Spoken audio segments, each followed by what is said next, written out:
أعوذ بالله من الشيطان الرجيم.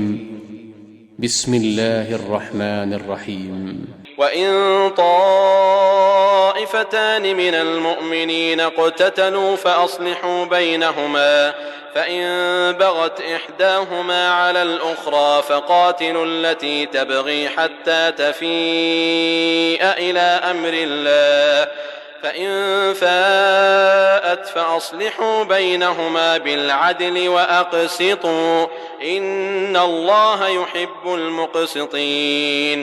إنما المؤمنون إخوة فأصلحوا بين أخويكم واتقوا الله لعلكم ترحمون.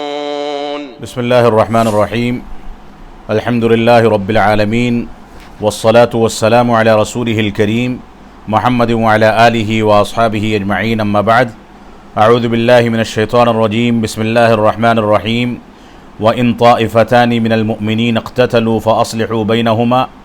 فإن بغت إحداهما على الأخرى فقاتلوا التي تبغي حتى تفيء إلى أمر الله فإن فاءت فأصلحوا بينهما بالعدل وأقسطوا إن الله يحب المقسطين إنما المؤمنون إخوة فأصلحوا بين أخويكم. محترم سامعین کرام،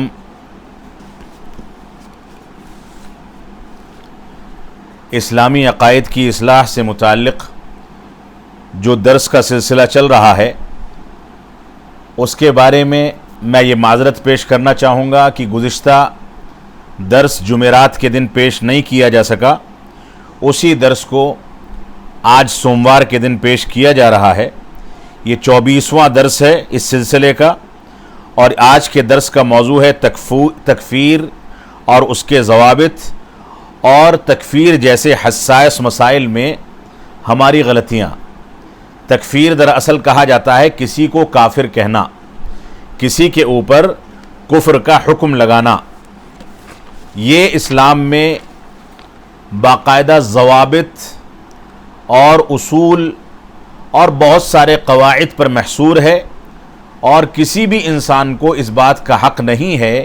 کہ وہ کسی بات کو بنیاد بنا کر کے کسی کو کافر کہے. تو یہاں پر تکفیر کے بارے میں ہم اس بات کو سمجھ لیں کہ تکفیر مطلق ایک الگ چیز ہے اور تکفیر معین ایک الگ چیز ہے. یعنی کسی ایک خاص انسان پر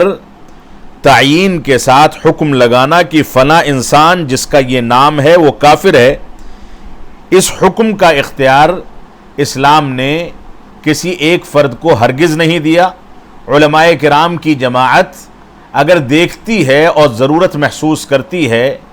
شرعی مصلحت کے لیے، تو ایسی صورت میں وہ شرائط اس کے اندر دیکھے جائیں گے، جو شرائط آپ کو آج کے درس میں بیان کیے جائیں گے، اور اس کے بعد کفر کا حکم لگانے نہ لگانے کے بارے میں غور کیا جائے گا. لیکن یہ ایک ایسا حساس مسئلہ ہے، ایسا سینسٹیو مسئلہ ہے کہ اس میں بہت سارے مسلمانوں نے غلطیاں کی ہیں، جلد بازی سے کام لیا ہے، اور ذرا سی بات سے نتائج نکالتے کسی ایک عمل کو انجام دینے والے کو کافر قرار دے دیا. مثال کے طور پر مسلکی بنیادوں پر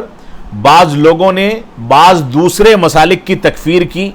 اس کی گنجائش شریعت میں موجود نہیں ہے. یہ فساد اور اسی طرح سے فتنے کا سبب ہے. غیر مسلکی افراد سے گفتگو کی کمی ہوتی ہے ہمارے یہاں، ان سے دعوت و تبلیغ کا رابطہ ہم سے نہیں ہوتا، اور ہم ان کے سامنے دلائل کو خوبصورتی کے ساتھ پیش کر کے اور ان کو اس بات پر قانع نہیں کرتے ہیں کہ وہ جو عمل کر رہے ہیں وہ قرآن و سنت کے خلاف ہے. اس کے باوجود ان کے اوپر تکفیر کا فتویٰ لگانے میں جلد بازی سے کام لیتے ہیں. یہ ناانصافی ہے. اس انداز کا عمل کرنا اسلامی روح کے خلاف ہے. اسی طریقے سے ایک غیر مسلکی انسان جو ہمارا ہم مسلک نہیں ہے اور ہم کسی مسئلے میں فروعات میں یا اصولی مسائل میں اس سے اختلاف رکھتے ہیں، ہو سکتا ہے کہ وہ اسی کو اصل اسلام سمجھتا ہو،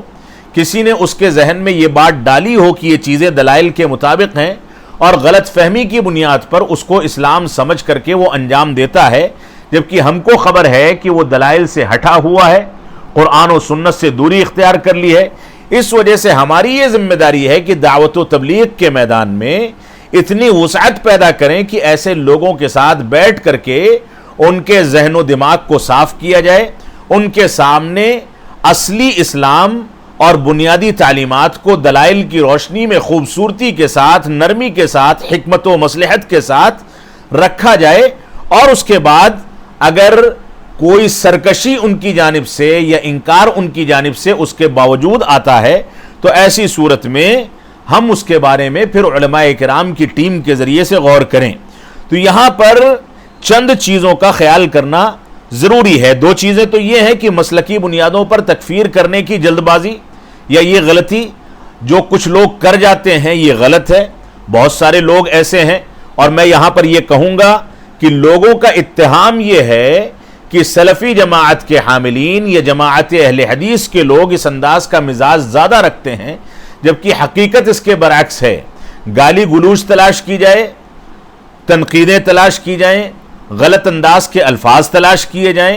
تو غیر مسلکی لوگوں کی تقریروں میں، ان کے بیانات میں، ان کی کتابوں میں ہماری کتابوں کے مقابلے میں کہیں زیادہ پائے جائیں گے۔ بلکہ اگر یہ دیکھا جائے کہ ہمارے خطیبوں یا ہماری کتابوں میں اس طرح کی چیزیں تلاش کی جائیں تو بہت کم آٹے میں نمک کے برابر کچھ لوگوں کی انفرادی رائے کے نتیجے میں کہیں کہیں یہ چیز مل سکتی ہے۔ بڑے علماء کے یہاں تو قطعاً یہ چیز یا اس کا بالکل بھی تصور موجود نہیں ہے۔ تو عموماً جو ہے عوامی طبقہ، جو عوام ہیں، عامت الناس ہیں، ان کی ضلالت وغیرہ سے متعلق وہ خود بھی واقف نہیں ہوتے کہ وہ گمراہی کے راستے پر ہیں، اور جب وہ واقف نہیں ہے تو حجت قائم نہیں ہوئی، اس کے باوجود ہم تکفیر کا اگر حکم لگاتے ہیں یا کسی مسلک کا حامل انسان کسی دوسرے مسلک والے پر تکفیر کا حکم لگاتا ہے تو یہ یقیناً ناانصافی ہے۔ یہی وجہ ہے کہ علماء کا ایک بڑا گروہ اس بات پر متفق ہے کہ رافضہ جو کہ اسلام مخالف ہیں، جنہوں نے صحابہ اکرام کو کافر کہا، صحابہ اکرام کو گالیاں دیں، قرآن مجید کی تحریف کے عقیدے کے وہ لوگ حامل ہیں، کہتے ہیں کہ قرآن مجید کے اندر سے بہت کچھ غائب کر دیا خود صحابہ اکرام نے، امہات المومنین کو اسلام سے خارج کہتے ہیں، اور اسی طرح سے رسول اکرم صلی اللہ علیہ وسلم کے نسب تک پر طعن کرتے ہیں۔ یہ ساری کی ساری خرابیاں جو کفریہ عمل ہے وہ ان کے اندر پائی جاتی ہیں۔ اس کے باوجود علماء کہتے ہیں کہ شیعوں کے عوام اسلام سے خارج نہیں ہیں، ان کے خواص اور ان کے علماء اسلام سے خارج ہیں، کیونکہ عوام کو تو جو بات پڑھا دی گئی اسی بات کو وہ سمجھتے ہیں اور اسی کو اسلام تصور کرتے ہیں۔ اس وجہ سے اتمام حجت بہت ضروری ہے کہ ان کے سامنے سارے مسائل واضح کیے جائیں، اور واضح کرنے کے باوجود اگر سرکشی اور اس انداز کے عقائد کا فساد اگر موجود ہے تب ان کے بارے میں ان پر حکم کے سلسلے میں کچھ غور و فکر کیا جائے گا، اور وہ کام بھی علماء کرام کی جماعت کا ہوگا۔ وہ سارے شرائط کو تلاش کرنے کے بعد اس انداز کا کام انجام دیں گے۔ تو اسی طرح سے ایک خطرناک چیز یہ بھی ہے کہ فلاں مسلک کے لوگوں کے پیچھے نماز نہیں ہوتی، جبکہ ہم کوئی تحقیق نہیں کرتے۔ اس سلسلے میں ہم کو فرق کرنا ہوگا کہ بدعات جس فرقے میں پائی جاتی ہیں وہ بدعات مکفرہ ہیں یا مفسقہ ہیں۔ اگر بدعات مکفرہ ہیں، ایسی بدعتیں ہیں جس کو انجام دینے سے انسان کفر تک پہنچ سکتا ہے، تو ایسی صورت میں نماز پڑھنے کا حکم مختلف ہوگا اور نماز پڑھنے سے روکا جائے گا ان کے پیچھے۔ اور اگر بدعات مفسقہ ہیں تو ایسی صورت میں فسق و فجور کی حد تک پہنچانے والی ہیں، تو ایسی صورت میں ان کے پیچھے نماز ادا کرنے کی اجازت ہوگی، نماز ادا کرنا جائز ہوگا۔ اگرچہ ہمارے لیے بہتر یہ ہے کہ کسی ایسے امام کے پیچھے ہی نماز پڑھیں جو قرآن و سنت کا حامل ہو، لیکن چند غلطیوں یا دین کے غلط مفہوم کو فالو کرنے اور اس کے مطابق چلنے کے نتیجے میں علم ضروری نہیں کہ اس کو ہے، اس کے باوجود ہم یہ حکم لگائیں کہ اس کے پیچھے نماز نہیں ہوتی، یہ انصاف نہیں ہے۔ تو تکفیر کے سے متعلق میں نے آپ کے سامنے سورہ حجرات کی آیت نمبر 9 اور 10 تلاوت کی ہے۔ آیت نمبر 9 اور 10 میں اللہ رب العالمین نے ارشاد فرمایا کہ اگر مسلمانوں کے، مومنوں کے دو گروہوں میں آپس میں جھگڑا ہو جائے اور دونوں آپس میں لڑ پڑیں تو ایسی صورت میں ان دونوں کے درمیان صلح کرا دو، اور اگر ان میں سے ایک گروہ زیادتی کرتا ہے دوسرے پر تو ایسی صورت میں زیادتی کرنے والے گروہ کے ساتھ تم جنگ کرو یہاں تک کہ وہ اللہ رب العالمین کے حکم کی طرف لوٹ آئے، اور اگر وہ اللہ کے حکم کی طرف لوٹ آئے فَأَصْلِحُوا بَيْنَهُمَا تو ان دونوں کے درمیان صلح کرا دو بالعدل، انصاف کے ساتھ، وَأَقْسِطُوا اور عدل سے کام لو، إِنَّ اللَّهَ يُحِبُّ الْمُقْسِطِينَ اللہ رب العالمین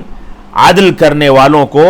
پسند فرماتا ہے۔ آگے فرمایا انما المؤمنون اخوہ، مزید تاکید کی گئی ہے کہ سن لو کہ سارے مومن اور مسلمان آپس میں بھائی بھائی ہیں، لہذا اپنے مسلمان بھائیوں کے درمیان تم صلح کرا کر کے چلو، اللہ رب العالمین سے ڈرو، لعلکم ترحمون تاکہ تم پر رحم کیا جائے۔ اس آیت کریمہ میں مسلمانوں کے دو گروہوں کے درمیان جب جنگ و جدال ہو رہا ہے اور دونوں ایک دوسرے سے بھڑ گئے، ایک دوسرے پر ہتھیار تک اٹھا لیے، تو بھی ان کو کافر نہیں کہا گیا، دونوں کو اللہ رب العالمین نے مسلمان کہا ہے، اور تیسرے فریق سے یہ تیسرے فریق کو حکم دیا ہے کہ ان دونوں کے درمیان صلح صفائی کرا دی جائے۔ لہٰذا اس آیت کریمہ کو سامنے رکھ کر کے ہم کو مسلمانوں سے آپس میں بیٹھ کر کے صلح کرنے اور مسائل کو حل کرنے کی امید بھی رکھنی چاہیے، اور اسی کے انتظامات بھی کرنے چاہیے۔ اس سلسلے میں تکفیر کے اصول و ضوابط کے سلسلے میں بہت ساری چیزیں آپ کے سامنے رکھی جا سکتی ہیں، لیکن میں اختصار کے ساتھ آپ کے سامنے درس میں چند نقاط ذکر کروں گا، اگرچہ اس سلسلے میں التکفیر و ضوابط معروف عالم دین ہیں، عالم اسلام کے جامعہ اسلامیہ مدینہ میں پروفیسر ہیں ڈاکٹر ابراہیم بن عامر الروحیلی حفظہ اللہ، یہ بہت مشہور عالم دین ہیں۔ ان کی کتاب تفصیل کے ساتھ اس میں انہوں نے ان مسائل پر گفتگو کی ہے، جو تقریباً 350 صفحات پر مشتمل کتاب ہے۔ یہ کتاب ہمارے علماء دیکھ سکتے ہیں، عربی زبان میں ہے، اور اس کتاب کو ہمیں مطالعے میں ضرور رکھنا چاہیے۔ اسی طریقے سے میں آپ حضرات کے سامنے یہاں پر ہمارے مجلہ التبیان جو ماہانہ ترجمان ہے Abul Kalam Azad Islamic awakening centre کا، اس کے فروری 2012 سے لے کر کے 2012 کے مختلف شماروں میں 3 قسطوں میں تکفیر اصول و ضوابط جامعہ اسلامیہ سنابل کے ایک فاضل مدرس کی تحریر کے شکل میں اختصار کے ساتھ چھپا ہے۔ اس کی روشنی میں اور اس کتاب کی روشنی میں مختصر گفتگو آپ کے سامنے کرنا چاہتا ہوں۔ اس سلسلے میں علامہ ابن تیمیہ رحمۃ اللہ علیہ فرماتے ہیں کہ تکفیر اور تفسیق یا کسی امر کو واجب یا حرام کہنا، یعنی کسی کو کافر یا فاسق کہنا، یا کسی چیز کو حلال یا حرام کہنا، یا کسی فعل پر ثواب یا عقاب گناہ کا فیصلہ کرنا، یہ سارے کے سارے امور اللہ رب العالمین اور اس کے رسول کا حق ہیں۔ کسی فرد کو اس کے لیے جائز نہیں کہ اس سلسلے میں اپنی جانب سے کوئی حکم صادر کرے، یہ چیز اس کے لیے جائز نہیں ہے، کیونکہ یہ حکم انسان کی نیت سے تعلق رکھنے والا حکم ہے جس کو اللہ رب العالمین جاننے والا ہے، لہذا قرآن و سنت کے دلائل کی روشنی ہی میں اس پر حجت قائم کرنے کے بعد کوئی فیصلہ کیا جائے گا۔ تو فرماتے ہیں کہ اس سلسلے میں ہمارے لیے حکم صادر کرنا جائز نہیں، لہذا لوگوں کے لیے فرض و واجب وہی امور ہیں جنہیں اللہ اور اس کے رسول نے فرض و واجب قرار دیا ہو، حرام و ناجائز بھی وہی اشیاء ہیں جنہیں اللہ اور اس کے رسول نے حرام یا ناجائز یا ممنوع قرار دیا ہے۔ ہمارے اختیار میں اس طرح کی کوئی چیز نہیں کہ ہم کسی چیز کو حرام کہیں، کسی چیز کو حلال کہیں، کسی کو کافر یا مومن یا مسلمان کہیں، یہ سارے کے سارے اختیارات اللہ رب العالمین اور رسول اکرم صلی اللہ علیہ وسلم کے ہیں۔ یہ مجموع فتاویٰ کی 5ویں جلد میں 544 نمبر صفحے پر یہ عبارت موجود ہے۔ اسی طریقے سے یہ تکفیر کا جو مسئلہ ہے، صحابہ کرام کے دور میں اس چیز کا کوئی تصور موجود نہیں تھا۔ وہ اسلام کے مطابق عمل دیکھتے تھے تو اس کو سراہتے تھے، اسلام کے خلاف عمل دیکھتے تھے تو دعوت و تبلیغ کر کے اس کی اصلاح کرتے تھے، اور کراہ اٹھتے تھے کہ اسلام کی مخالفت ہونے لگی۔ لیکن ایک دور ایسا آیا کہ مسلمانوں کے بعض طبقے نے کافر قرار دے کر کے ان کو مطعون و مجروح قرار دیا، اور بڑے بڑے صحابہ کرام کو بھی ان کے اس فتوے سے محفوظ نہیں کیا جا سکا۔ آخرکار تکفیر کا دائرہ اس قدر وسیع ہو گیا، اس قدر وسیع کر دیا گیا کہ اس کے اندر ہر مرتکب کبیرہ کو شامل کر لیا گیا، یعنی بڑے گناہ کرنے والے کو کافر کہا جانے لگا، جیسا کہ خوارج اور مرجیہ وغیرہ نے اس انداز کی باتیں کی ہیں، اور اسی طرح سے اس کو ملت اسلامیہ سے خارج قرار دیا جانے لگا اور مخلد فی النار سمجھا جانے لگا۔ معتزلہ ہیں، اشاعرہ ہیں، جہمیہ ہیں، قدریہ ہیں، صوفیہ ہیں، باطنیہ ہیں، اور فقہی مذاہب وغیرہ کے مختلف لوگ ہیں، ان کی کتابیں اس تاریخ سے بھری پڑی ہیں کہ ان کے لوگوں نے ایک دوسرے کو کافر قرار دیا ہے۔ امام شافعی کے ماننے والوں کو امام ابو حنیفہ کے ماننے والوں نے کافر قرار دیا، احناف نے شافعیہ کو، شافعیہ نے مالکیہ کو، مالکیہ نے فلاں کو، فلاں نے فلاں کو، حنابلہ نے کسی کو۔ اس انداز کا تعصب اور اس انداز کی گہما گہمی اور اس انداز کے فتاوے فقہ کی کتابوں کی بنیاد پر ابھر کر کے سامنے آئے، اور اس کے نتیجے میں ایک آدمی نے خود کی مقبولیت بنانے کے لیے دوسرے انسان کو کافر قرار دیا۔ اس انداز کی غلطیاں ہمارے اسلاف میں سے بعض لوگوں نے کی جو غلط عقائد کے حامل تھے، لیکن امت اسلامیہ کے وہ اسلاف جو قرآن و سنت کے حامل تھے، انہوں نے ہمیشہ اپنے آپ کو اس چیز سے دور رکھا اور امت کو اس بات کا پیغام دیا کہ اس انداز کی چیزیں اور سرکشیاں ہم نہیں کر سکتے۔ تو تکفیر کی شناعت اور اس کی برائی احادیث کی روشنی میں آپ دیکھ لیں۔ اللہ رب العالمین، اللہ کے رسول صلی اللہ علیہ وسلم کا فرمان ہے، ثابت بن ضحاک فرماتے ہیں کہ اللہ کے نبی صلی اللہ علیہ وسلم نے ارشاد فرمایا، جس نے کسی مومن پر لعنت بھیجی تو یہ لعنت اس کے قتل جیسی ہے، اور اگر کسی نے کسی مسلمان بھائی کو کافر کہا، کفر سے اس کو متہم کیا، تو کفر سے متہم کرنا بھی اس کے قتل جیسا ہے۔ یہ صحیح بخاری کی روایت ہے۔ اسی طرح سے ابو ہریرہ رضی اللہ تعالیٰ عنہ فرماتے ہیں کہ اللہ کے رسول صلی اللہ علیہ وسلم کا فرمان ہے، جس نے اپنے مسلمان بھائی کو کافر کہا یا کافر کہہ کے بلایا تو ان دونوں میں سے کوئی ایک کافر ہو جاتا ہے، یعنی کفر جو ہے وہ لوٹ جاتا ہے کسی ایک کی طرف۔ جس کو کافر کہا ہے یا تو وہ شرائط پائے جانے کی وجہ سے کافر ہوگا تو وہ کافر ہو جائے گا، اور اگر اس کے اندر وہ شرائط نہیں پائے جاتے جو تکفیر کے ضوابط اور شرائط ہیں، تو وہ کفر کا فتویٰ اسی پر لوٹ آئے گا جس نے اس کو کافر قرار دیا ہے۔ یہ صحیح بخاری صحیح مسلم کی روایت ہے۔ اسی طرح سے ابو ذر رضی اللہ تعالیٰ عنہ فرماتے ہیں کہ اللہ کے نبی صلی اللہ علیہ وسلم نے ارشاد فرمایا، کوئی انسان کسی انسان کو فسق و فجور اور کفر سے متہم نہ کرے الا یہ کہ ان دونوں میں سے کسی پر وہ چیز لوٹ کر کے آ جائے گی۔ اگر وہ حقیقت میں ایسا نہیں ہوگا تو کفر و فسق اسی پر پلٹ آئے گا جس نے اس کے اوپر وہ فتویٰ دیا ہے، یعنی خود وہ کافر و فاسق قرار پائے گا۔ تو یہ ہے شناعت کفر کا فتویٰ لگانے کی جو احادیث کی روشنی میں آپ کے سامنے بیان کی گئی۔ شرح العقیدہ الطحاویہ مشہور کتاب ہے عقیدے کی، ابن ابی العز حنفی رحمۃ اللہ علیہ کی کتاب ہے۔ وہ فرماتے ہیں، اس میں لکھتے ہیں کہ یہ انتہائی درجے کا ظلم ہے کہ کسی معین شخص کے بارے میں آدمی یہ شہادت دے کہ اللہ اس کی مغفرت نہیں فرمائے گا اور نہ اس پر رحم کرے گا، بلکہ وہ مخلد فی النار ہوگا۔ بلا شبہ مرنے کے بعد کافر کا یہی انجام ہے، یعنی مرنے کے بعد کافر کا تو یہ انجام ہے، لیکن یہ انتہا درجے کا ظلم ہے کہ ایک انسان دوسرے انسان پر فسق و فجور یا کفر کا فتویٰ جاری کرے اور یہ کہے کہ وہ ہمیشہ جہنم میں رہنے والا ہے، یا یہ فتویٰ دے کہ اس کے اوپر اللہ رب العالمین رحم نہیں فرمائے گا۔ اس انداز کی چیزیں کرنے والا ظلم کا ارتکاب کرتا ہے۔ شرح العقیدہ الطحاویہ کے صفحہ نمبر 436 پر یہ عبارت موجود ہے۔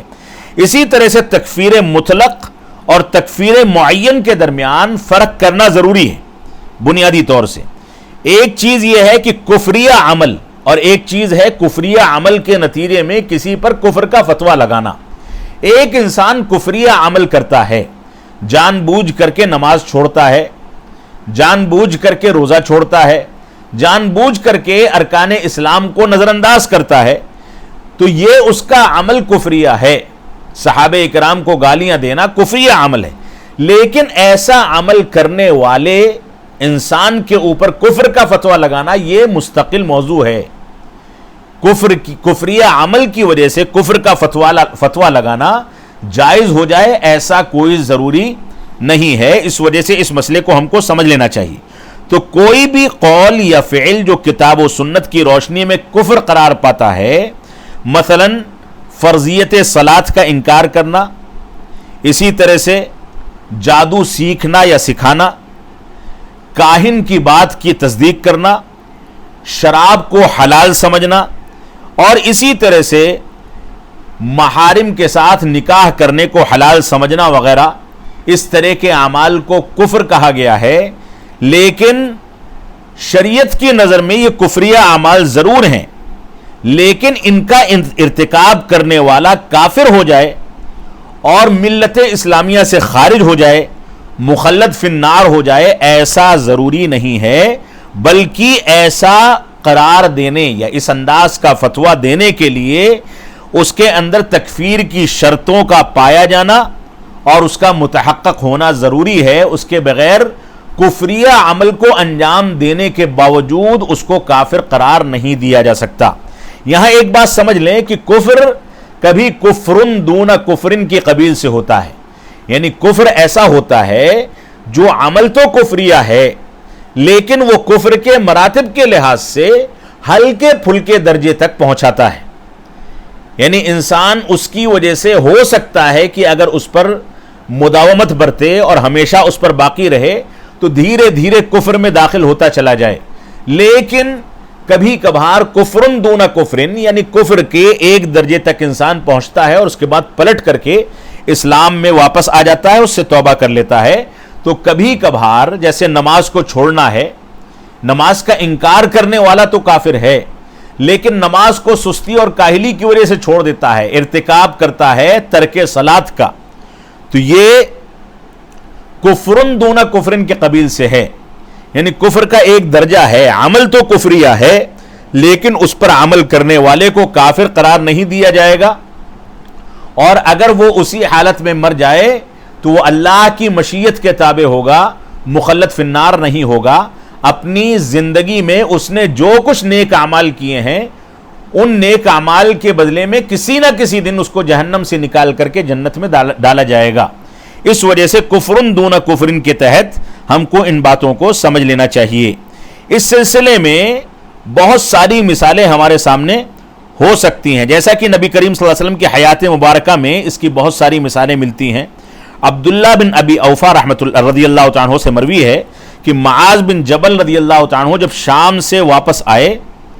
تو انہوں نے نبی اکرم صلی اللہ علیہ وسلم کے آگے سجدہ کر لیا، جیسا کہ ابن ماجہ کی صحیح روایت ہے، علامہ البانی نے اس کو صحیح قرار دیا۔ تو اللہ کے نبی صلی اللہ علیہ وسلم نے ان سے پوچھا کہ یہ کیا ہے؟ تو انہوں نے فرمایا کہ ہم نے شام میں دیکھا ہے کہ جو مقدس شخصیات ہوتی ہیں، بڑے لوگ ہوتے ہیں، قائدین ہوتے ہیں، ان کے آگے ان کی رعایا سجدہ کرتی ہے، اور یہ سجدہ عبادت نہیں ہوتا بلکہ سجدہ تعظیمی ہوتا ہے۔ تو اللہ کے نبی صلی اللہ علیہ وسلم نے ان کو سمجھا دیا کہ اسلام میں یہ چیز نہیں ہے، لیکن اس کی بنیاد پر ان کے اوپر کفر کی بات نہیں کہی گئی۔ یہ نہیں کہا گیا کہ آپ توبہ کر کے اور اس کے بعد دوبارہ سے کلمہ پڑھیں، یا یہ عمل آپ نے کفریہ عمل کیا ہے، بلکہ اس کے اوپر اللہ کے رسول صلی اللہ علیہ وسلم نے صرف ایک ری ایکشن دیا، ایک آپ کا رد عمل تھا کہ ان کو سمجھا کر کے اور ان کی بات کو اسلام کی روشنی میں واضح کر دیا۔ فرمایا کہ شام کے لوگ ایسا کرتے ہیں تو ان کے ہاں رواج ہو سکتا ہے، لیکن ہمارے یہاں یہ چیز صحیح نہیں ہے، اور اسی میں ہے کہ اگر کسی کے لیے سجدہ جائز ہوتا تو میں حکم دیتا، اسی روایت میں ہے، میں حکم دیتا کہ بیوی اپنے خاوند کو سجدہ کرے، کیونکہ خاوند اس کے لیے سارے کاروبار اور ساری کی ساری چیزیں وقف کر دیتا ہے۔ اسی طرح سے اللہ کے رسول صلی اللہ علیہ وسلم کے سامنے بعض لڑکیوں نے، بچیوں نے کچھ اشعار پڑھے، اس میں تھا وَفِينَا نَبِيٌّ يَعْلَمُ مَا فِي غَدٍ، کہ ہمارے درمیان ایک ایسا نبی ہے جو کل کی باتوں کو جانتا ہے. تو اللہ کے رسول صلی اللہ علیہ وسلم نے فرمایا کہ یہ آئندہ نہ پڑھا جائے. یہ بھی ایک ایسا عقیدہ تھا جو عقیدہ انسان کو کفر تک پہنچا سکتا ہے. صحیح بخاری کی روایت ہے، لیکن اللہ کے رسول صلی اللہ علیہ وسلم نے ان کو روک دیا اور فرمایا کہ یہ آئندہ نہ پڑھا جائے. اسی طرح سے سلف صالحین اور ائمہ کرام کے اقوال سے بھی اس کی وضاحت ہوتی ہے کہ شخص معین کی تکفیر قیام حجت کے بعد ہی ہو سکتی ہے. تکفیر مطلق اور تکفیر معین کو مستلزم نہیں ہے. یعنی مطلق طریقے سے کوئی عمل کفریہ ہو، اس کی بنیاد پر تکفیر معین کا حکم نہیں ہوگا، یعنی کسی خاص شخص پر اس عمل کو کرنے کے نتیجے میں کفر کا فتویٰ نہیں دیا جائے گا. اسی طرح سے امام ابوالعز حنفی رحمۃ اللہ علیہ عقیدہ تحاویہ میں فرماتے ہیں، تکفیر معین کے سلسلے میں اپنی گفتگو کے ضمن میں انہوں نے کہا کہ شخص معین کے بارے میں ممکن ہے کہ وہ خطا کار ہو اور مجتہد ہو. مجتہد اگر خطا کار ہے اور اس کے بعد وہ عمل انجام دے رہا ہے تو ایسی صورت میں وہ اس کو صحیح سمجھ رہا ہے، اور اسلام نے اس کے بارے میں یہ کہا کہ اجتہاد کرنے والا اگر غلطی کرتا ہے تو بھی ایک اجر کا مستحق ہوتا ہے. لہذا ایسا کام جو کفریہ عمل پر مبنی ہے اس کو کرنے والا مجتہد بھی ہو سکتا ہے کہ وہ شریعت کو سمجھ نہ سکا ہو، اجتہاد کر کے اس کام کو انجام دے اور بعد میں اس کو پتہ چلے. لہذا ہم کو اس وجہ سے بھی کسی معین شخص کی تکفیر نہیں کرنی چاہیے. اس سلسلے میں بنیادی چیز یہ ہے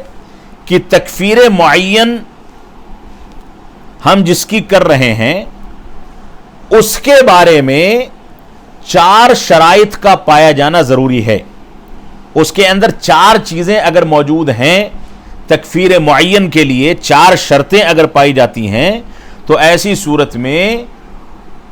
وہ کافر قرار دیا جا سکتا ہے. لیکن چاروں میں سے، ساری شرطوں میں سے کچھ شرطیں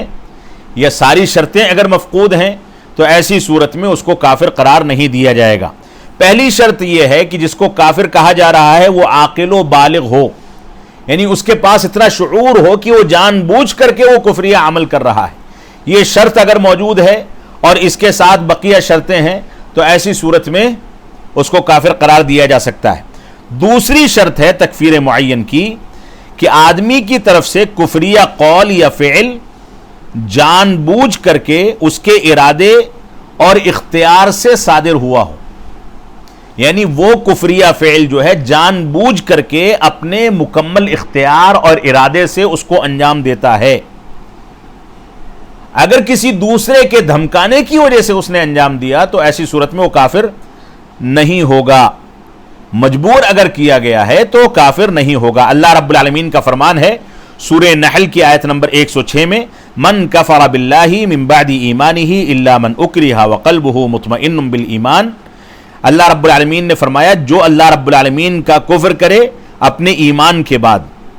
تو ایسا شخص کافر ہے. الا من اکرہ وقلبہ مطمئن بالایمان، مگر وہ آدمی جس کو مجبور کر دیا گیا ہو کفر کرنے پر اور وہ کفر کو انجام دے لیکن اس کا دل ایمان پر مطمئن ہو تو ایسا شخص کافر نہیں ہے. اسی طرح سے اس کی چند مثالیں آپ کے سامنے پیش کر دی جائیں کہ مثال کے طور پر کوئی شخص خوشی کی شدت کے نتیجے میں عقل سے مغلوب ہو جائے اور کوئی کفریہ بات کہہ دے جذبات میں آ کر کے. جیسے ایک حدیث میں، صحیح مسلم کی حدیث ہے کہ ایک شخص کو ریگستان میں اس کا اونٹ غائب ہو گیا، سارا کچھ کھانا پینا سارا سرمایہ اس پر لدا ہوا تھا اور اچانک وہ نظر آیا تو اتنا خوش ہوا کہ زندگی اس کی اب بچ جائے گی. تو اس نے کہا اللہم انت عبدی وانا ربک. خوشی کی شدت کے نتیجے میں اس نے بات کو پلٹ دیا. اس نے کہا کہ اللہ رب العالمین تو میرا بندہ ہے اور میں تیرا رب ہوں، خوشی کی وجہ سے. تو یہ خوشی کی شدت کی وجہ سے ایسا ہوا، اس کی وجہ سے اس کو کافر قرار نہیں دیا جا سکتا. قاضی عیاض رحمۃ اللہ علیہ کہتے ہیں کہ اس حدیث سے پتہ چلتا ہے کہ اگر انسان غفلت یا انتہائی خوف کی بنیاد پر بدحواسی کے عالم میں اس قسم کی بات کہہ دے تو انشاءاللہ اس کا مواخذہ نہیں ہوگا، جیسا کہ اس حدیث میں اس کا تذکرہ موجود ہے۔ علامہ ابن کثیر رحمۃ اللہ علیہ تفسیر ابن کثیر کی چوتھی جلد میں فرماتے ہیں کہ یہ بھی جائز ہے کہ عزیمت کی راہ اختیار کرتے ہوئے اپنی جان خطرے میں ڈالیں، یہ زیادہ بہتر ہے۔ یعنی انسان کے سامنے اگر کوئی اس کو مجبور کرے کہ تم کفر کرو، تو ایسی صورت میں مجبوری میں اگر کسی نے کفر کا اقرار کر لیا، دل اس کا مطمئن ہے ایمان پر، تو وہ کافر نہیں ہوگا۔ لیکن فرماتے ہیں علامہ ابن کثیر رحمۃ اللہ علیہ، یہ بھی راستہ موجود ہے کہ انسان مجبوری کی حالت میں بھی عزم اور حوصلے سے کام لے، ہمت سے کام لے، تو یہ زیادہ افضل ہے، عزیمت سے کام لے، زیادہ افضل ہے کہ وہ انکار کرنے سے اور کفر کرنے سے انکار کر دے، بالکل صاف منع کر دے، اگرچہ اس کی جان چلی جائے۔ لیکن اگر کسی نے دل میں ایمان کو باقی رکھتے ہوئے مجبور ہو کر کے کفریہ عمل کیا ہے تو بھی وہ کافر نہیں ہوگا۔ علامہ ابن قیم رحمۃ اللہ علیہ کہتے ہیں کہ جب ارادہ اور قولی یا فعلی دلالت جمع ہو جائیں تو اس پر حکم مرتب ہوگا۔ یہ شریعت کا اصول ہے اور اللہ کے عدل اور اس کی رحمت اور اس کی حکمت کا تقاضا بھی یہی ہے کہ دلوں کے جو وسوسے ہیں اور نفس کے جو احساسات ہیں اختیار کے تحت نہیں آتے۔ انسان کے دلوں کے وسوسے اور اس کے جذبات، احساسات انسان کے اختیار کے تحت نہیں آتے۔ اگر ان پر احکام مرتب ہوں تو امت عظیم مشقت میں پڑ جائے گی۔ یعنی کبھی انسان خوشی میں یا غصے میں کچھ ایسی باتیں کہہ دیتا ہے جس کی وجہ سے کفر لازم آتا ہے، اگر اس پر مواخذہ کیا جانے لگے تو امت مشقت میں پڑ جائے گی۔ اس وجہ سے ان چیزوں کو معاف رکھا گیا ہے۔ انسانی فطرت ہے کہ وہ جذبات میں اور جب زیادہ احساس ہوتا ہے تو کچھ غلطی کر جاتا ہے۔ اسی وجہ سے کہا گیا ہے کہ اگر انسان کو ہوش حواس نہ ہو، شدت کا غصہ ہے اور وہ اپنی بیوی کو طلاق دے دے تو وہ طلاق واقع نہیں ہوگی، وہ معاف ہے، اس کو نظر انداز کیا گیا ہے۔ اسی طرح سے تکفیر معین کی تیسری شرط یہ ہے کہ جس معین شخص پر تکفیر کا حکم لگایا جا رہا ہے پہلے اس پر حجت قائم کی جائے، دلیل قائم کی جائے، اس کو سمجھایا جائے، اس کو بتایا جائے کہ ایسا ہے، پھر بھی رجوع نہ کرے تو ایسی صورت میں کفر کا حکم علماء کرام کی ٹیم لگائے گی۔ اگر کسی شخص نے کسی ایسے عمل کا ارتکاب کیا جس سے کفر لازم آئے تو اسے اس وقت تک کافر نہیں کہیں گے جب تک اس پر حجت قائم نہ کر دی جائے۔ اور اس کی دلیل جو ہے اللہ رب العالمین کا فرمان وَمَا كُنَّا مُعَذِّبِينَ حَتَّى نَبْعَثَ رَسُولًا، سورہ اسراء کی آیت نمبر 15 میں اللہ رب العالمین نے فرمایا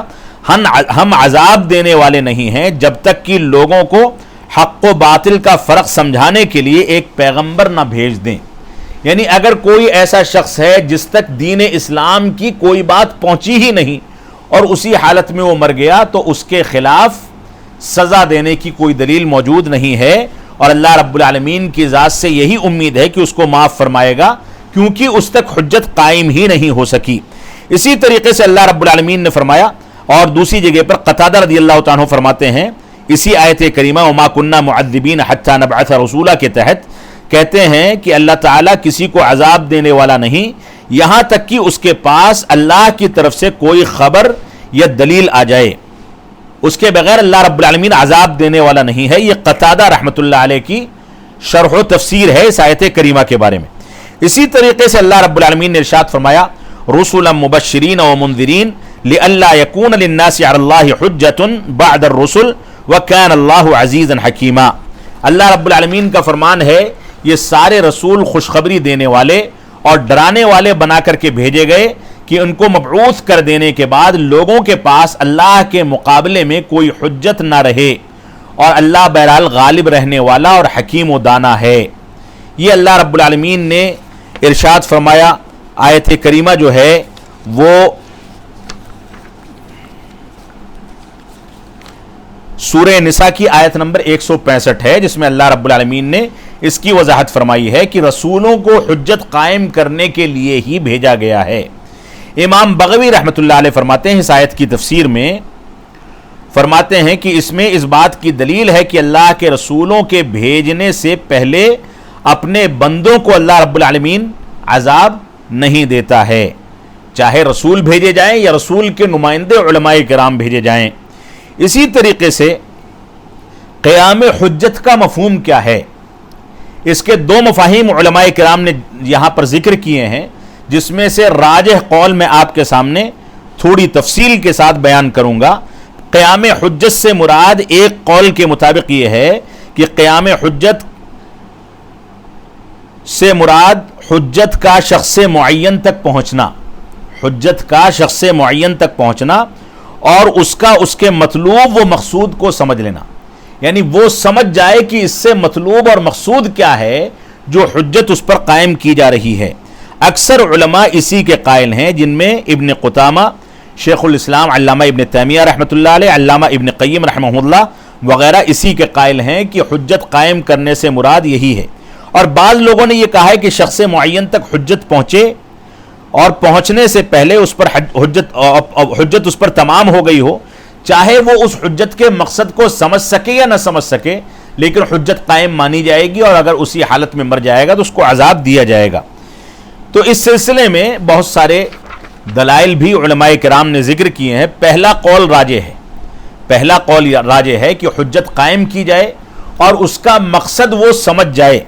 اس کے راجح ہونے کے بعض دلائل ہیں جس کی بنیاد پر علماء کرام نے اس کو راجح کہا ہے، جیسا کہ اگر عدم فہم کی وجہ سے نصوص سے اعراض یا طلب ہدایت میں کسی بھی قسم کی تفریط ہو تو وہ معذور نہ ہوگا۔ پہلی بات تو یہ ہے، یعنی انسان کے اوپر حجت قائم کر دی گئی اور وہ اس بات کو سمجھ نہیں سکا، تب تو حجت قائم نہیں ہوئی۔ سمجھ گیا تو حجت قائم ہو گئی، لیکن سمجھنے میں اگر اس کے یہاں کسی انداز کی افراط و تفریط ہے جس کی بنیاد پر وہ معذور سمجھا گیا تو حجت قائم نہیں ہوگی۔ اس سلسلے میں پہلی دلیل یہ ہے، اللہ رب العالمین کا فرمان ہے سورۃ البقرہ کی آیت نمبر 286 میں، لا یکلف اللہ نفسا الا وسعها لها ما کسبت وعلیہا ما اکتسبت ربنا لا تؤاخذنا ان نسینا او اخطانا۔ اللہ رب العالمین نے فرمایا کہ اللہ کسی سانس لینے والے پر اس کی طاقت سے زیادہ بڑھ کر کے ذمہ داری کا بوجھ نہیں ڈالتا۔ ہر شخص نے جو نیکی کمائی ہے اس کا پھل اسی کے لیے ہے، اور جو بدی اور برائی سمیٹی ہے اس کا وبال بھی اسی پر ہے۔ اے ہمارے رب، ہم سے بھول چوک میں جو قصور ہو جائیں ان پر ہماری گرفت اور پکڑ نہ کرنا۔ یہ آیت کریمہ ہے۔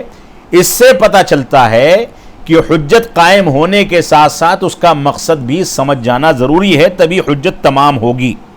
اسی طریقے سے اس کے دلائل میں بہت سارے دوسرے دلائل بھی موجود ہیں جن کو ہم یہاں ذکر کر سکتے ہیں، جیسا کہ کتاب جو میں نے آپ کے سامنے پیش کی شیخ روحیلی حفظہ اللہ کی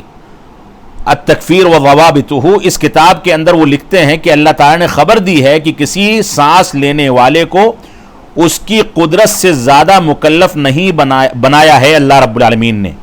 اور سمجھ میں نہ آنا آدمی کے وسع طاقت میں سے نہیں ہے۔ اگر وہ سمجھ نہیں سکا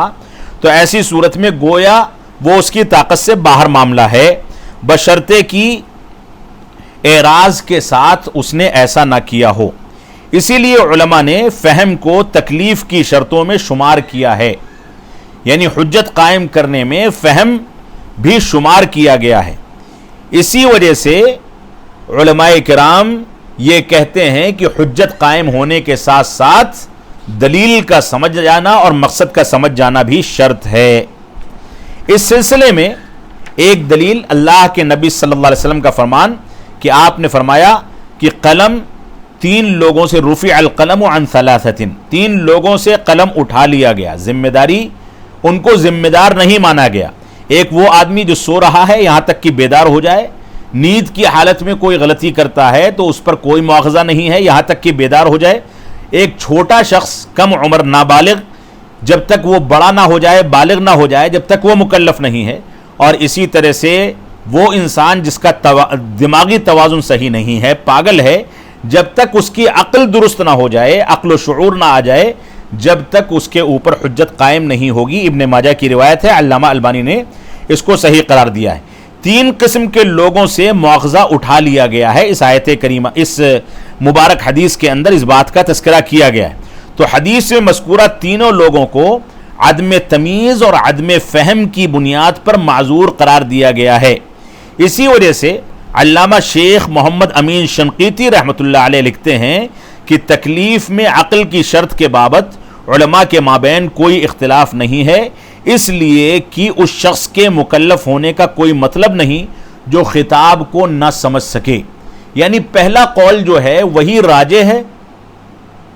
حجت قائم کرنے کے مفہوم سے مراد جو لیے گئے ہیں 2 اقوال, ان میں سے پہلا قول راجح ہے اور اس کے یہ دلائل ہیں. اسی طریقے سے یہاں پر ہم اس بات کو سمجھ لیں کہ دوسری بعض دلائل بھی موجود ہیں جس کے اندر اس کے جواز کی بات ملتی ہے کہ حجت قائم ہونے کا ایک مفہوم یہ ہے کہ اس کے مفہوم کو سمجھ لیا گیا ہو, مقصود کو سمجھ لیا گیا ہو. جیسا کہ عدی بن حاتم رضی اللہ عنہ کی ایک حدیث ہے, اس کو ذکر کر دیں پھر آگے بڑھتے ہیں, کہ انہوں نے آیت کریمہ حتی یتبین لکم الخیط الابیض من الخیط الاسود من الفجر, سورہ بقرہ کی آیت نمبر 187 میں جب یہ نازل ہوئی تو ایک سفید اور ایک سیاہ دھاگا لیا اور اسے اپنے تکیہ کے نیچے رکھ کر رات میں اٹھ کر کے اس کو دیکھا کرتے تھے کہ سفید دھاگا سیاہ دھاگے سے واضح ہو جائے گا.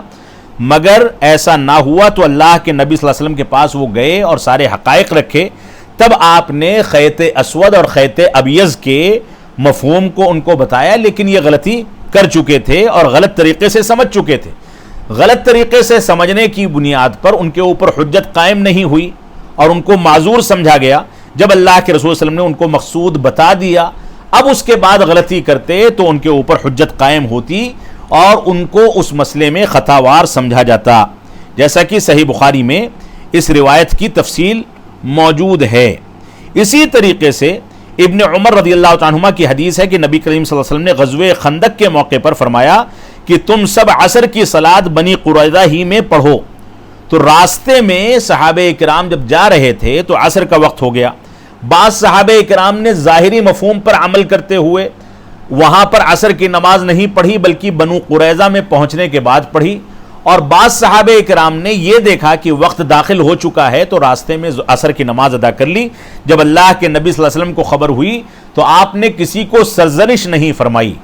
کسی کے اوپر تنقید نہیں کی, کیونکہ دونوں مجتہد تھے اور دونوں صحیح تھے, لیکن آپ نے اس جگہ پر ان کی اصلاح ضرور کر دی. یہ بھی صحیح بخاری کی روایت ہے. اسی طریقے سے چوتھی شرط جو آخری شرط ہے تکفیر معین کی,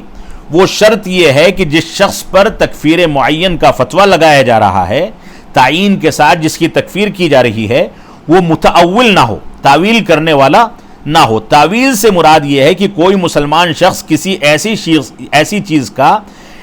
معتقد ہو جائے یا اعتقاد رکھے, عقیدہ رکھے, یا کوئی ایسا کام کرے یا بات کہے جس سے کفر لازم آتا ہے, جس سے کفر لازم آتا ہے, ایسا وہ اسے ایسی دلیلوں کی بنیاد پر مشروع اور مباح سمجھتے ہوئے کرے جن کی صحت کا وہ قائل ہے. یعنی ایسا عمل کرتا ہے جس سے کفر تو لازم آتا ہے, لیکن ایسے دلائل کی بنیاد پر کر رہا ہے جن دلائل کو وہ اپنی زندگی میں اس نتیجے پر پہنچا ہے کہ وہ دلائل صحیح ہیں, ان کی بنیاد پر وہ باتیں کر رہا ہے. اگرچہ وہ دلائل دوسروں کی نظر میں محل نظر ہیں, لیکن اس کی نظر میں وہ دلائل صحیح ہیں اور اس کی بنیاد پر وہ عمل کرتا ہے جو عمل کفریہ ہے. تو گویا اس نے کسی دلیل کی بنیاد پر ایسا کیا, لہذا اس تعویل کی وجہ سے اس کو کافر نہیں قرار دیا جائے گا. تو یہاں پر تعویل کی وجہ سے معذور ہونے پر انسان اگر معذور مانا جائے تعویل کی وجہ سے, تو چند دلائل ہیں جن دلائل کو سامنے رکھا جائے. عام نصوص جو خطا کی وجہ سے عدم مواخذہ نہ ہونے پر دلالت کرتے ہیں, ان دلائل کو علماء کرام نے اس آدمی کو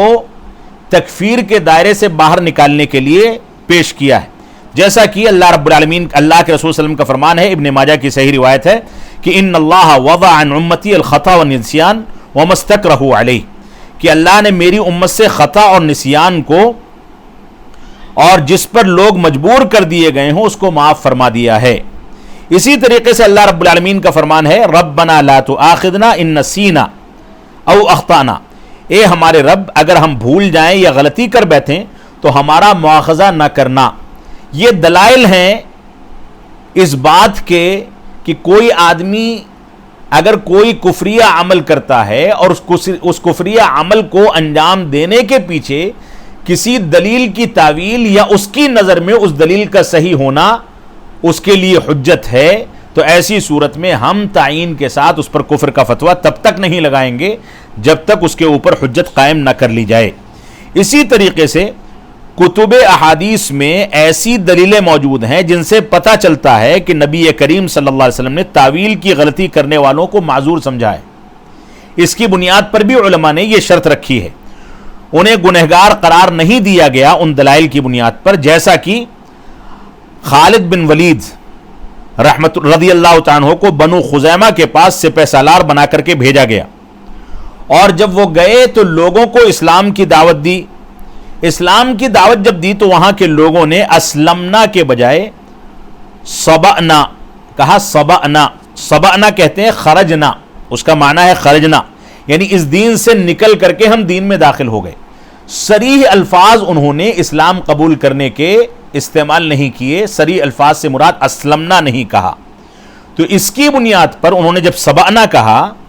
اس پر بھی انہوں نے گویا اسلام قبول کر لیا، لیکن خالد بن ولید رضی اللہ تعالیٰ عنہ یہ سمجھے کہ یہ یہاں پر تعویل پیش کر رہے ہیں، لہٰذا انہوں نے ان سے جنگ شروع کر دی۔ تو اللہ کے نبی صلی اللہ علیہ وسلم نے ان کے بارے میں فرمایا خالد نے جو کچھ کیا میں اس سے براءت کا اعلان کرتا ہوں، یعنی ان لوگوں نے الفاظ اگرچہ دوسرے استعمال کیے تھے لیکن ان کا مقصد اسلام لانا تھا۔ تو یہاں پر وہ اس کو غلط سمجھے اور ان کی اس تعویل کو، جو تعویل اسلام کے صریح الفاظ کو ادا نہ کر کے ان لوگوں نے دوسرے الفاظ کے ذریعے پیش کی تھی، اس کو اللہ کے رسول صلی اللہ علیہ وسلم نے صحیح مانا ہے۔ اسی طرح سے نبی کریم صلی اللہ علیہ وسلم کا تعویل میں غلطی کرنے والوں کو معذور قرار دینا کتب حدیث کے اندر معروف اور مشہور ہے، جیسا کہ شیخ الاسلام علامہ ابن تیمیہ رحمۃ اللہ علیہ فرماتے ہیں کہ رسول اللہ صلی اللہ علیہ وسلم نے ان لوگوں کو جنہوں نے سفید دھاگے کے کالے دھاگے سے واضح ہونے تک رمضان میں کھایا پیا، ان کو معتوب نہیں کیا، ان کے اوپر لعن طعن نہیں کیا، ان کے اوپر تنقید نہیں کی، کیونکہ انہوں نے ایسا تعویل کی بنیاد پر کیا تھا اپنے فہم کے لحاظ سے اور دلائل کو اپنے لحاظ سے سمجھ کر کے انجام دیا تھا۔ اسی طرح سے خلفائے راشدین کے یہاں بھی اس انداز کے دلائل موجود ہیں۔ نبی کریم صلی اللہ علیہ وسلم نے خلفائے راشدین اور آپ کے اصحاب تعویل کی بنا پر، صحابہ اکرام تعویل کی بنا پر غلطی کرنے والوں کے سلسلے میں اسی منہج پر قائم تھے کہ ان کے اوپر تنقید نہیں کرتے تھے بلکہ سمجھا کر کے چھوڑ دیتے تھے۔ اس کی واضح مثال یہ ہے جو عمر رضی اللہ تعالیٰ عنہ کے دور خلافت میں پیش آیا ایک واقعہ کہ قطامہ بن مدعون اور ان کے کچھ ساتھیوں نے شراب پینے کو اللہ کے اس قول سے استدلال کرتے ہوئے حلال سمجھا۔ اللہ رب العالمین کا فرمان ہے لیس علی الذین آمنوا وعملوا الصالحات جناح فیما طعموا اذا ما اتقوا وآمنوا، سورہ مائدہ کی آیت نمبر 93 ہے۔ اس میں بعض لوگوں نے یہ سمجھا کہ اس آیت ہے کہ ایسے لوگوں پر جو کہ ایمان رکھتے ہوں اور نیک کام کرتے ہوں، اس چیز میں کوئی گناہ نہیں جس کو وہ کھاتے پیتے ہوں جبکہ وہ لوگ تقوی رکھتے ہوں اور ایمان رکھتے ہوں۔ یہاں کھانے پینے سے مراد اس زمرے میں شراب کو ان لوگوں نے شامل کر لیا، یہ تعویل تھی۔ عمر رضی اللہ تعالیٰ عنہ کو جب پتہ چلا کہ ان لوگوں نے ایسی غلطی کی ہے تو ایسی صورت میں انہیں کافر قرار نہیں دیا گیا بلکہ کچھ تنبیہ کر کے اور تھوڑی بہت سزا دے کر کے چھوڑ دیا گیا، جیسا کہ مصنف عبد الرزاق کے اندر یہ عبارت موجود ہے، یہ روایت موجود ہے۔ اس کے علاوہ ہمیں اس بات کو سمجھ لینا چاہیے کہ تکفیر معین ایک ایسا فتنہ ہے موجودہ دور میں جس کی بنیاد پر مسلمان آپس میں ایک دوسرے سے دور ہوتے چلے جا رہے ہیں۔ اور مجھ کو یاد آتا ہے غالباً 3-4 سال پہلے برٹین کے BBC کے کچھ نمائندے ہندوستان آئے ہوئے تھے جو کرسچن تھے، عیسائی تھے، انگریز تھے۔ ان کے کچھ سوالات تھے جماعت اہل حدیث اور سلفیوں سے جو سوالات انہوں نے ایک انٹرویو میں میرے سامنے پیش کیے تھے، ان کا پہلا سوال یہ تھا کہ سلفی حضرات تکفیر کے سلسلے میں اتنی عجلت سے کام کیوں لیتے ہیں؟ تو میرا یہاں پر یہ واقعہ پیش کرنے سے مقصد یہ ہے کہ عموماً یہ چیز لوگوں کے ذہنوں میں ڈالی جا رہی ہے کہ مسلمانوں کے یہاں اس انداز کی چیزیں موجود ہیں کہ وہ ایک دوسرے پر لعن طعن کر کے ایک دوسرے کو کافر قرار دیتے ہیں اور ایک دوسرے کے خون کو حلال کر دیتے ہیں۔ یہ چیز ہمارے لیے، ہمارے اتحاد و اتفاق کے لیے بہت مضر ہے۔ اس وجہ سے ہم کو ان چیزوں کا خیال رکھتے ہوئے اپنی زندگی کی ترتیبات کو آگے بڑھانا چاہیے۔ اللہ رب العالمین ہم کو تکفیر معین سے متعلق جو شرائط ذکر کیے گئے ان پر، اور اسی طرح سے تکفیر کے قباحت کے بارے میں جو دلائل بیان کیے گئے ان پر اچھی طرح سے غور و تدبر کر کے اس مسئلے کو سمجھنے اور ان معاملات کو علماء کرام کے حوالے کر کے ان کے اوپر چھوڑنے کی توفیق عطا فرمائے۔ ہم عجلت سے اور جلد بازی میں اس طرح کا کام نہ کریں کہ ذرا ذرا سے عمل کی بنیاد پر کسی کو کافر قرار دے دیا جائے۔ مجھ کو یاد پڑتا ہے کہ رکوع کے بعد دوبارہ سے ہاتھ سینے پر باندھنا ہے یا نہیں باندھنا، اس مسئلے کو لے کر کے ایک کتابچہ اسی دہلی کے ایک علاقے سے چھاپا گیا، جس کے آخری صفحے کی ایک عبارت جو میرے ذہن میں آ رہی ہے وہ یہ تھی کہ جو لوگ رکوع کے بعد ہاتھ نہیں باندھتے ہیں وہ گویا نماز کے ایک واجب کو چھوڑتے ہیں، اور جس نے جان بوجھ کر کے واجب کو چھوڑا اس کی نماز فاسد ہے، اور جس کی نماز فاسد ہے وہ اسلام سے خارج ہے، اور جو اسلام سے خارج ہے اس کے پیچھے نماز نہیں ہوتی۔ اور ان لوگوں کے فتوے کے مطابق اگرچہ وہ جماعت اہل حدیث کے بعض نام نہاد افراد تھے، ان کے فتوے کے مطابق جماعت اہل حدیث کی مسجدیں بھی مسجد ضرار ہیں اور ان کے ائمہ کے پیچھے نماز جائز نہیں ہے۔ اس انداز کا خطرناک ذہن اگر کسی کے یہاں پیدا ہوتا ہے تو اس کی بنیاد صرف جہالت پر ہوتی ہے، عناد اور سرکشی پر ہوتی ہے،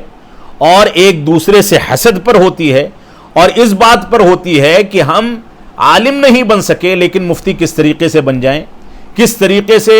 ایک جماعت اور ایک ٹولی الگ کر کے ہم اپنی